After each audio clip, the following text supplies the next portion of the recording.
Karimari-marim, hindi po katanggap-tanggap at hindi makatao ang sexual at assassination plot umano laban kay Executive Secretary Ralph Recto kung mapapatunayang totoo ito, ayon kay Palace Press Officer Attorney Claire Castro. Pero totoong tanong daw dito, sino ba ang nagpapagulo? Narito po ang report ni Ian Suyu. Ipinadala na ngayong araw ang subpoena para kay Batangas 1st District Representative Leandro Leviste at former Congressman Jing Paras patungkol sa kanilang umano'y koneksyon sa honey trap scheme kay Executive Secretary Ralph Recto. Ayon kay NBI Director Melvin Matibag, Biyernes pa napirmahan ang subpoena. Nadawit ang dalawa matapos ang isinagawang entrapment operation kung saan nahuli ang isang talent manager at 5 kababaihan na ibinubugaw sa mga politiko. Inamin ng talent manager na kinontrata sila ni Paras para i-frame up si Recto. Papalabasin raw sana ng mga babae na pinilit silang makipagtalik sa opisyal at pinilit na gumamit ng droga saka mag-e-execute ng salaysay kaugnay rito. Ang kapalit, tigi 1 milyong piso kada babae. Bukod pa ang pera para sa naturang talent manager. At ang lumalabas na financier ng planong ito, si Leviste. We're looking into it. But ang maliwanag ngayon si Executive Secretary Ralph Recto yung subject nila.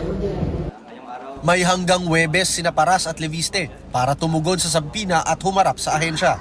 Samantala, nakikipagtulungan na rin ang kampo ni Recto sa NBI para matukoy ang iba pang impormasyon sa pagtatangkang ito. Nauna nang sinabi ni Matibag na nadiskubre nilang bahagi raw ito ng mas malaking plano na destabilization plot laban sa Administrasyong Marcos.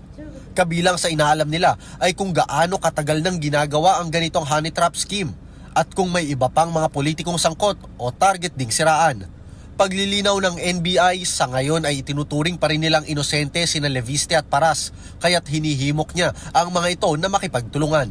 I have to remind the public and everyone that si former Congressman Jing Paras and si Congressman Leandro Leviste were mentioned by the persons na nahuli natin. So as of now, as we speak, they're considered na wala pa talaga na sasabi may kasalanan. Bagamat wala pang harapang sagot sina Leviste at Paras, nauna na silang naglabas ng kanya-kanya nilang pahayag sa alegasyong ito. Ang kampo ni Paras itinangging sangkot siya sa tangkang pang-frame up.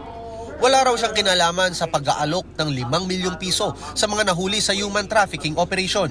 Hindi rin daw sapat na basehan ang mga nakalap na screenshots sa phone ng bugaw para maging ebidensya laban sa kanya.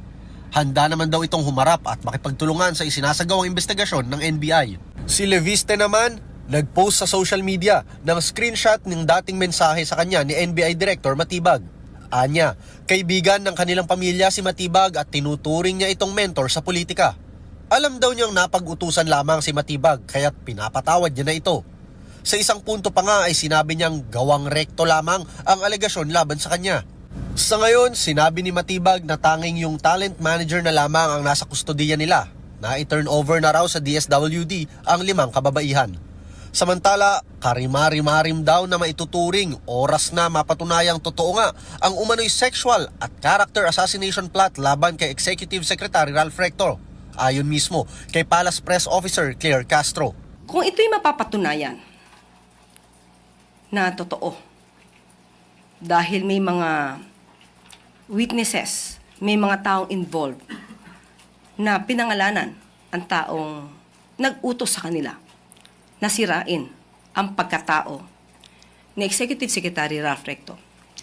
Ito ay isang karimari-marim, hindi katanggap-tanggap, hindi makatao, makasarili, power-hungry, gawaing paggawa ng intriga, pagplanta ng ebidensya. Pero ang tanong, sino raw ba ang nagpapagulo? Sino ngayon ang nagpapagulo sa bansang ito? Sinabi ng Vice Presidente na ang bansa natin ay in chaos. Sino ang gumagawa ng gulo sa bansa natin? Definitely, hindi ang Pangulong Marcos Jr.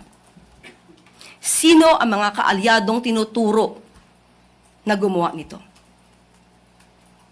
Ito ba ang ugali na ipamamana natin sa ating mga kabataang Pilipino? Sa ngayon, patuloy pang inaalam ng NBI ang punot dulo nito. Nagbabalita mula sa Frontline, Ian Suyu, News 5.